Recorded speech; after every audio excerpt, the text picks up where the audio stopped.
अस्सलाम वालेकुम एवरीवन। आज हम एक बहुत ही इंटरेस्टिंग टॉपिक के बारे में बात करने वाले हैं कि अगर आपको एंजाइटी या डिप्रेशन है तो आप उसको नेचुरली कैसे ट्रीट कर सकते हैं। तो एंजाइटी और डिप्रेशन में जो कुछ चीज़ें नेचुरली जिससे आप कंट्रोल कर सकते हैं उसमें सबसे पहले ये है कि जो लोग कॉफ़ी का बहुत ज़्यादा अगर इस्तेमाल करते हैं तो वो उसकी जगह जो है ग्रीन टी का इस्तेमाल करें, क्योंकि कॉफ़ी के अंदर जो है वो कैफ़ीन होती है जो कि आपकी एंजाइटी को मज़ीद बढ़ा देती है।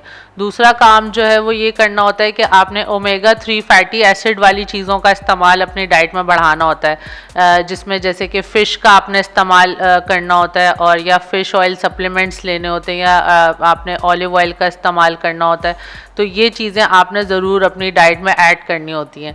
उसके अलावा आपने एक थेरेपी होती है एरोमा थेरेपी, ये आप कर सकते हैं जिसमें खुशबुओं से जो है वो इलाज होता है। तो उसमें कुछ एसेंशियल ऑयल्स होते हैं, कुछ प्लांट बेस्ड ऑयल होते हैं, जैसे कि लेवेंडर ऑयल होता है जो कि एक प्लांट होता है उसका ऑयल होता है, या पेपरमिंट ऑयल होता है। ये इस तरीके के ऑयल होते हैं जो कि आप डायरेक्ट भी सूंघ सकते हैं या आप जो है इनको पानी में डाल के स्टीम ले सकते हैं। उसके अलावा जो चमेली के फूल होते हैं वो आप थोड़े से अपने पास रख लें और या अपने कमरे में या कहीं पे भी इस तरीके से कि आपको उसकी जो है वो स्मेल या फ्रेगरेंस जो है वो आती रहे। तो वो भी काफ़ी जो है फ़ायदेमंद होता है एंजाइटी के लिए, डिप्रेशन के लिए। उसके अलावा आपने अपने जितने भी शुगरी फूड्स हैं और प्रोसेस्ड फूड्स हैं वो आपने कट डाउन कर देने हैं।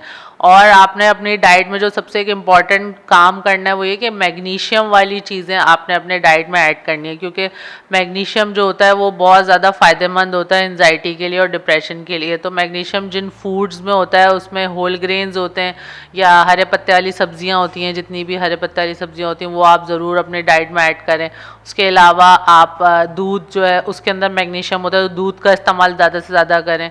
उसके अलावा कुछ नट्स होते हैं जैसे कि बादाम और काजू, इनका इस्तेमाल जो है आप अपनी डाइट में ज़्यादा करें।